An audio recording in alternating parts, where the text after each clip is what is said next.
Hi മക്കളെ, ഏക്കെയാണ്. എടാ, നമുക്ക് എക്സാമിന് ഉറപ്പായിട്ടും കംപ്ലീറ്റ് ദ ഡയഗ്രാം ചിത്രം പൂർത്തിയാക്കുക മസ്റ്റ് ചോദിക്കും. നിങ്ങൾ സാധാരണ കാണുന്നത് ലെൻസിന്റെ അല്ലെങ്കിൽ മിററിന്റെ കംപ്ലീറ്റ് ദ ഫിഗർ ആയിരിക്കും. ഇതൊന്ന് വെറൈറ്റി ആയിട്ട് 2-3 ചോദ്യങ്ങളുണ്ട്. അതാണ് ഇപ്പൊ ഒന്ന് ചെയ്യാൻ പോകുന്നത്. റെഡി ആയിരുന്നോ? ചോദ്യം എന്താണ്? കംപ്ലീറ്റ് ദ ഫിഗർ ആണ്. സോ ആദ്യം ഞാൻ കാണിക്കാൻ പോകുന്നത് ഒരു പ്രിസമാണ് കേട്ടോ. പ്രിസം കഴിഞ്ഞ് നമ്മൾ അടുത്ത് പറയും. പ്രിസത്തിലേക്ക് നോക്കുന്ന സമയത്ത് ഇതേ പോണെ ഒരു ലൈറ്റ് റേ നേരെ വരുന്ന പ്രിസത്തിലേക്ക് നിങ്ങൾക്ക് ഇവിടെ ഓപ്ഷനൊക്കെ തരും. എങ്ങനെ തരും അറിയോ? ഫസ്റ്റ് ഓപ്ഷൻ ഇങ്ങനെയായിരിക്കും. ഒരു പ്രിസത്തിലേക്ക് ഇതാ ഒരു ലൈറ്റ് റേ വരുന്നു, ഇവരിങ്ങനെ റിഫ്ലക്റ്റ് ചെയ്തു പോകും. ഈ ഓപ്ഷൻ ഏറ്റവും കുത്തിയാൽ അടി കിട്ടും എന്നോട്, കേട്ടല്ലോ?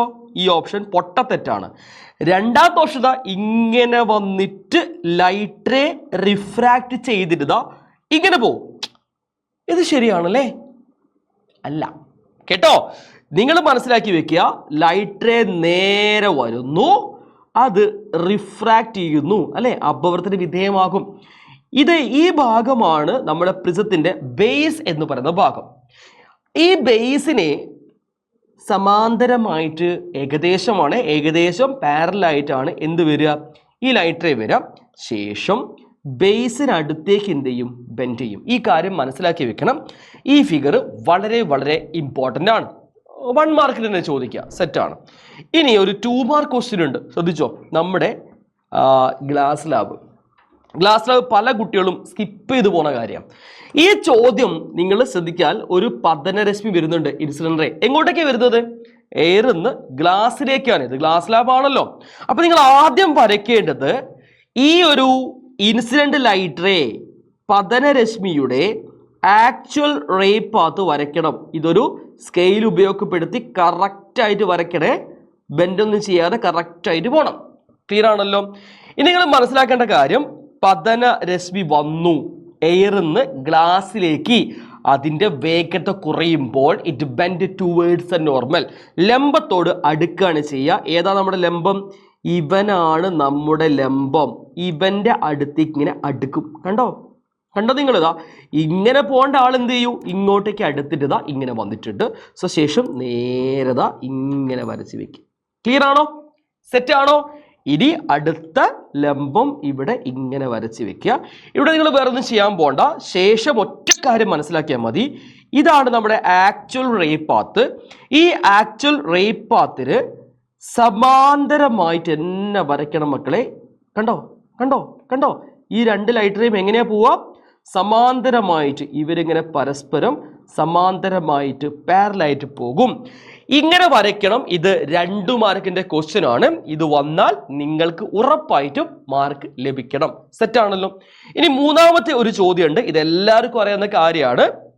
നമ്മുടെ ക്രിട്ടിക്കൽ കോണുമായി ബന്ധപ്പെട്ട ചോദ്യമാണ്. നിങ്ങൾ ആദ്യം നോക്കേണ്ടത് മാധ്യമങ്ങൾ ഏതൊക്കെയാണെന്നുള്ളതാണ്. ഗ്ലാസ് 45 ഡിഗ്രി ആണ്. ഇവൻ എന്താണ്? അത് നമ്മുടെ ക്രിട്ടിക്കൽ ആംഗിൾ ആണ്, ക്രിട്ടിക്കൽ കോണാണ്.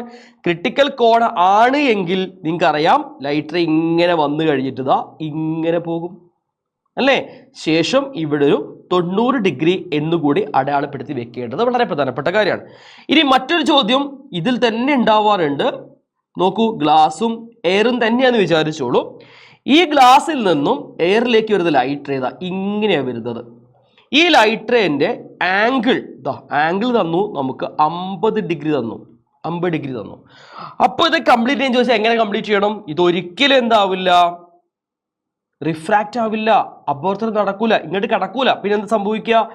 ഇത് തിരിച്ചു വരും. ടോട്ടൽ ഇന്റേണൽ റിഫ്ലക്ഷൻ, പൂർണ്ണാന്തര പ്രതിപതനം. അപ്പൊ ഈ 2 ചോദ്യങ്ങളും ഇമ്പോർട്ടൻ്റ് ആണ്. ഇനി നിങ്ങൾക്ക് കോമൺ ആയിട്ട് പഠിക്കാനുള്ള കാര്യമാണ് ഏത്? നമ്മുടെ ദർപ്പണം അല്ലെങ്കിൽ മിററിന്റെയോ അല്ലെങ്കിൽ ലെൻസിന്റെയോ ഒരു കംപ്ലീറ്റ് ഫിഗർ. ഇതും വളരെ പ്രധാനപ്പെട്ടതാണ്. സോ നേരെ സമാന്തരമായിട്ട് പോകുന്ന ലൈറ്റ് റേ എന്ത് ചെയ്യുന്നു? ഫോക്കസിലൂടെ ഇങ്ങനെ തിരിച്ചു വരും. രണ്ടാമത്തെ ലൈറ്റ് റേ നമ്മൾ ഫോക്കസ് കൂടെ ഇങ്ങനെ വരച്ചിട്ട് എന്ത് ചെയ്യണം? സമാന്തരമായിട്ട് തിരിച്ച് ഇങ്ങനെ പോകണം. ക്ലിയർ അല്ലേ? സെറ്റ് അല്ലേ? സോ അപ്പൊ എന്താ നമുക്ക് സംഭവിക്കുക? എവിടെയാ കിട്ടുക? നമുക്ക് കറക്റ്റായിട്ട് നിങ്ങൾ നോക്കിയാൽ മതി. ഫോക്കസ് അപ്പുറത്ത് കണ്ടോ? നിങ്ങൾ കൃത്യമായി വരയ്ക്കണം മക്കളെ. ഇവിടെ കാരണം എന്താണ്? എഫിൻ്റെയും 2Fൻ്റെയും ഇടയ്ക്കാണ് ഒബ്ജക്റ്റ് എങ്കിൽ ഇമേജ് എവിടെ കിട്ടുക? ബിയോണ്ട് 2F ആണ്. സോ അത് കൃത്യമായിട്ട് പഠിച്ചു വെക്കുക. സോ ഇത്തരം ചോദ്യങ്ങളിൽ ലെൻസിൻ്റെ ഉണ്ട്. അത് ഞാൻ പ്രത്യേകിച്ച് പറയണ്ടല്ലോ, നിങ്ങൾക്ക് അറിയാലോ. സോ ഈ ഇമേജ് ഡയഗ്രാംസ് മസ്റ്റായിട്ട് പഠിച്ചിട്ട് മാത്രമേ എക്സാമിന് പോകാൻ പാടുള്ളൂ. It is very very important. മറ്റൊരു കാര്യം പറയാനുണ്ട്. ഇന്ന് കൃത്യം 7:30 നാളെ കൃത്യം രാവിലെ 6 മണിക്കും ഞാനും ശ്രീമത് സാറും നിങ്ങളുടെ കൂടെ ഉണ്ടായിരിക്കും. മസ്റ്റായിട്ട് വരിക. ഇമ്പോർട്ടൻറ്റ് ക്വസ്റ്റ്യൻ നമ്മൾ റിസീവ് ചെയ്യാൻ പോകുന്നത്. സോ കറക്റ്റായിട്ട് ഞങ്ങളുടെ കൂടെ നിൽക്കുക കേട്ടോ. സോ നമുക്ക് എന്ത് ചെയ്യാം, നല്ല മാർക്ക് ഫിസിക്സിൽ നേടാൻ സാധിക്കും. So see you there. By.